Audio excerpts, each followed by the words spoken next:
한국은 석유 한 방울 나지 않습니다. 천연가스도 석탄도 거의 없습니다. 그런데 세계 9위 에너지 소비국입니다. 에너지의 97%를 해외에서 수입합니다.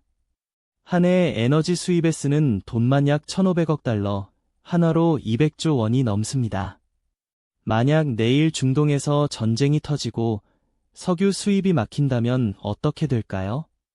오늘 한국의 에너지 안보가 왜 국가 생존의 문제인지 알려드리겠습니다. 오늘은 에너지 안보가 정확히 무엇인지, 한국이 왜 에너지 취약국인지, 그리고 이 문제를 해결하기 위해 어떤 전략을 쓰고 있는지 완전히 이해해드리겠습니다. 에너지 안보라는 단어를 들으면 막연하게 느껴질 수 있습니다. 하지만 이것은 여러분의 일상과 직결됩니다. 전기요금, 가스비, 기름값, 물류비용 전부 에너지 가격에 연동됩니다. 주유소에서 기름값이 오를 때, 겨울철 가스비 고지서를 받을 때 여러분은 이미 에너지 안보의 영향을 체감하고 계신 겁니다. 2022년 러시아가 유럽에 가스 공급을 끊었을 때 유럽 전체가 패닉에 빠졌습니다. 가스비가 10배 폭등하고 공장이 멈추고 시민들이 겨울에 난방을 줄여야 했습니다. 독일의 유리공장, 알루미늄 재련소 같은 에너지 집약 산업들이 줄줄이 감산에 들어갔습니다. 에너지는 곧 국가 안보입니다.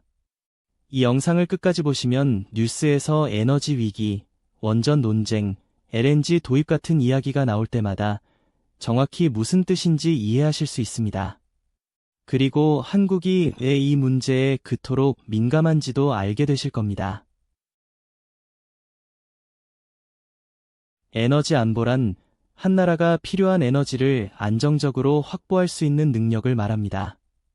적정한 가격에 지속적으로 안전하게 에너지를 공급받을 수 있느냐의 문제입니다. 이것을 좀 더 쉽게 비유하면 에너지 안보는 냉장고에 항상 식재료가 채워져 있는 것과 같습니다. 식재료가 바닥나면 밥을 못 짓듯이 에너지가 끊기면 나라 전체가 멈춥니다. 한국의 상황부터 보겠습니다. 한국의 에너지 수입 의존도는 약 97%입니다. 거의 전부를 해외에서 사온다는 뜻입니다. 석유, 천연가스, 석탄, 우라늄 모두 수입합니다. 구체적인 수치를 보면 더 놀랍습니다. 한국은 세계에서 5번째로 석유를 많이 수입하는 나라이고 3번째로 LNG를 많이 수입하는 나라입니다. 인구가 5천만 명인 나라가 인구 3억이 넘는 미국이나 14억의 중국 다음 순위에 있다는 건 그만큼 에너지 소비 강도가 높다는 뜻입니다. 그러면 이 에너지는 어디서 올까요? 석유의 약 70%가 중동에서 옵니다. 사우디아라비아, UAE, 쿠웨이트, 이라크가 주요 공급국입니다. 천연가스는 호주, 카타르, 미국, 말레이시아 등에서 LNG 형태로 들어옵니다. 석탄은 호주, 인도네시아, 러시아에서 수입합니다. 원자력 발전에 필요한 우라늄은 캐나다, 카자흐스탄, 호주에서 가져옵니다. 문제는 공급원이 특정 지역에 집중되어 있다는 겁니다. 특히 중동 의존도가 압도적으로 높습니다. 중동에서 분쟁이 발생하면 한국 경제가 직접적인 타격을 받습니다. 역사가 이를 증명합니다. 1973년 1차 석유 파동 때 세계 석유 가격이 4배 폭등했습니다. 당시 한국은 중화학공업을 막 시작한 시점이었는데 에너지 가격 폭등으로 경제가 큰 충격을 받았습니다. 공장 가동률이 급락하고 수출 경쟁력이 크게 떨어졌습니다. 1979년 2차 석유 파동, 1990년 걸프전, 2008년 유가 급등까지 중동에서 문제가 터질 때마다 한국 경제는 흔들렸습니다. 에너지 자립도가 낮다는 것은 국가의 운명이 다른 나라 손에 달려있다는 뜻입니다. 한국의 GDP 대비 에너지 수입 비중은 선진국 중에서도 압도적으로 높은 편입니다. 그래서 에너지 안보는 군사 안보만큼 중요한 국가 생존 과제입니다. 이 취약점을 극복하기 위해 한국은 에너지 다변화 전략을 추진해왔습니다. 크게 5가지 방향으로 나뉩니다. 첫째, 에너지원 다변화입니다. 석유에만 의존하면 위험하니 천연가스, 원자력, 신재생에너지로 에너지 믹스를 분산시키는 겁니다. 마치 투자에서 한 종목에 올인하면 위험한 것처럼 에너지도 분산 투자가 필요합니다. 한국의 발전 비중을 보면 석탄이 약 32%, 천연가스가 약 30%, 원자력이 약 28%, 신재생에너지가 약 9%입니다. 석탄 비중을 줄이고 신재생과 원자력을 늘리는 것이 기본 방향입니다.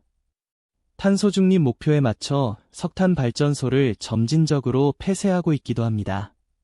둘째, 신재생에너지 확대입니다. 태양광, 풍력, 수소에너지가 핵심입니다.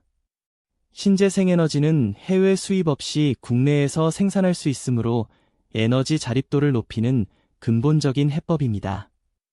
실제로 제주도는 풍력 발전만으로 전력 수요의 상당 부분을 감당하는 날이 늘어나고 있습니다. 하지만 현실적 과제가 있습니다. 한국은 국토가 좁아 대규모 태양광, 풍력 발전소를 설치할 부지가 부족합니다. 날씨에 따라 발전량이 들쑥날쑥한 간헐성 문제도 있습니다. 흐린 날에는 태양광 발전량이 급감하고 바람이 멈추면 풍력 발전도 멈춥니다. 에너지 저장 장치 기술이 아직 충분히 발전하지 않았습니다. 셋째, 원자력 발전 논쟁입니다. 원전은 이산화탄소를 거의 배출하지 않고 소량의 우라늄으로 막대한 전력을 생산합니다. 에너지 안보 측면에서 매우 유리합니다. 우라늄은 소량만 비축해도 수년간 발전이 가능하기 때문입니다. 실제로 우라늄 연료봉 한 묶음이면 약 18개월간 발전이 가능합니다. 같은 양의 전력을 석탄으로 만들려면 화물 열차 수십량이 필요합니다. 하지만 후쿠시마 사고 이후 안전성 우려가 커졌습니다. 사용 후의 연료 처리 문제도 해결되지 않았습니다. 한국은 원전을 줄일 것인지 늘릴 것인지를 놓고 정권마다 정책이 바뀌고 있습니다. 넷째, LNG 인프라 확충입니다. 한국가스공사는 세계 최대 규모의 LNG 인수기지를 운영하고 있습니다. 인천, 통영, 삼척 등의 대규모 저장시설을 갖추고 비상시를 대비합니다. LNG 저장 탱크 하나의 용량이 약 20만 킬로리터에 달하는데 이는 일반 가정 수만 가구가 한 달간 사용할 수 있는 양입니다. 다섯째, 해외 자원 개발입니다. 한국은 UAE 바라카 원전을 수출하면서 안정적 원유 공급 계약을 함께 맺었습니다. 호주, 캐나다 등에서 가스전과 광산에 투자하여 직접 자원을 확보하는 전략도 펼치고 있습니다. 에너지 수입처를 중동뿐 아니라 미국, 호주, 러시아, 중앙아시아 등으로 분산시키는 것도 핵심 전략입니다. 에너지 안보의 가장 큰 위협은 지정학적 리스크입니다. 세계 에너지의 아킬레스건이라 불리는 곳이 있습니다. 바로 호르무즈 해협입니다. 이란과 오만 사이에 있는 이 좁은 해협을 통해 전 세계 석유의 약 20%가 운송됩니다. 한국이 수입하는 중동 원유의 대부분이 이 해협을 지나옵니다. 이 해협의 가장 좁은 구간은 폭이 겨우 33km밖에 되지 않습니다. 여기에 하루 평균 약 2100만 배럴의 석유가 거대한 유조선에 실려 지나갑니다. 만약 호르무즈 해협이 봉쇄되면 한국은 수준의 에너지 위기에 빠집니다. 비축유가 있지만 한국의 전략 비축유는 약 91분에 불과합니다. 90일이 지나면 말 그대로 석유가 바닥나는 겁니다.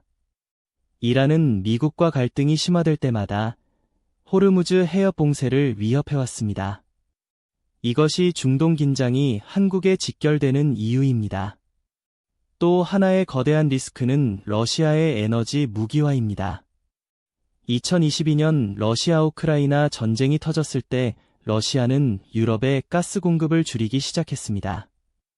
유럽은 천연가스의 약 40%를 러시아에 의존하고 있었습니다. 노르드스트림 파이프라인을 통해 저렴한 러시아 가스를 안정적으로 공급받던 독일은 하루아침에 에너지 위기에 빠졌습니다. 천연가스 가격이 10배 이상 폭등했고 전기요금이 급등하고 에너지 집약 산업이 공장을 멈추기 시작했습니다. 시민들은 겨울에 난방 온도를 19도로 낮춰야 했습니다. 공공 수영장과 사우나는 문을 닫았고 거리의 조명도 일찍 꺼졌습니다. 러시아는 에너지를 외교적 무기로 사용한 겁니다. 이 사태를 보면서 전 세계가 에너지 안보의 중요성을 다시 절감했습니다. 한국도 예외가 아닙니다. 한국은 러시아에서 석탄과 LNG를 일부 수입해왔는데 대러시아 제재로 공급에 차질이 생겼습니다. 최근에는 중국의 히토류 수출 규제도 새로운 에너지 안보 위협으로 떠오르고 있습니다. 히토류는 전기차 배터리, 풍력 터빈, 태양광 패널 등 신재생에너지 장비의 필수적인 광물인데 전 세계 생산량의 60% 이상을 중국이 차지하고 있습니다. 한국의 에너지 미래 과제를 정리하면 이렇습니다. 첫째, 수입처 다변화를 더 확대해야 합니다. 미국산 세일가스 도입을 늘리고 호주, 카타르 등과의 장기 계약을 강화해야 합니다. 둘째, 신재생에너지 비중을 현실적으로 높여야 합니다. 해상풍력, 수소경제에 투자를 집중하는 방향입니다. 셋째, 원전 정책의 일관성이 필요합니다. 정권이 바뀔 때마다 원전 정책이 바뀌면 에너지 안보 계획 자체가 흔들립니다. 넷째, 에너지 효율을 높여야 합니다. 같은 양의 에너지로 더 많은 경제적 가치를 만들어내는 것이 근본적인 해법입니다. 한국의 GDP 대비 에너지 소비량은 OECD 평균보다 높은 편이라 산업 구조를 에너지 절약형으로 전환하는 것도 장기적으로 매우 중요한 과제입니다. 정리하겠습니다. 에너지 안보란 필요한 에너지를 안정적으로 적정 가격에 확보할 수 있는 능력입니다. 한국은 에너지의 97%를 수입에 의존하는 세계적으로 드문 에너지 취약국입니다. 석유의 70%를 중동에서 가져오고 호르무즈 해협이라는 병목을 통과해야 합니다. 이를 극복하기 위해 에너지원 다변화, 신재생에너지 확대, 원자력 활용, LNG 인프라 확충, 해외 자원 개발 등 다층적 전략을 펼치고 있습니다. 러시아의 에너지 무기화 사태는 에너지가 곧 지정학적 무기가 될 수 있음을 보여주었습니다. 결국 에너지 안보의 핵심은 한 가지입니다. 어떤 상황에서도 불이 꺼지지 않도록 만드는 것, 그것이 국가가 해야 할 가장 기본적인 역할입니다. 앞으로 뉴스에서 유가 급등, 에너지 전환, 원전 논쟁, LNG 가격 같은 이야기가 나올 때마다 오늘 배운 내용을 떠올려 보세요. 그 뉴스가 한국 경제와 여러분의 전기요금, 가스비에 어떤 영향을 미칠지 정확히 이해할 수 있을 겁니다. 다음 영상에서는 군비 경쟁이란 무엇인지 알아보겠습니다. 국가들이 왜 천문학적인 돈을 군사력에 쏟아붓는지, 군비 경쟁이 어떻게 전쟁과 평화를 동시에 만들어내는지 완전히 이해해드리겠습니다. 구독과 알림 설정 해두시면 새로운 지식 영상을 바로 만나실 수 있습니다. 시청해주셔서 감사합니다.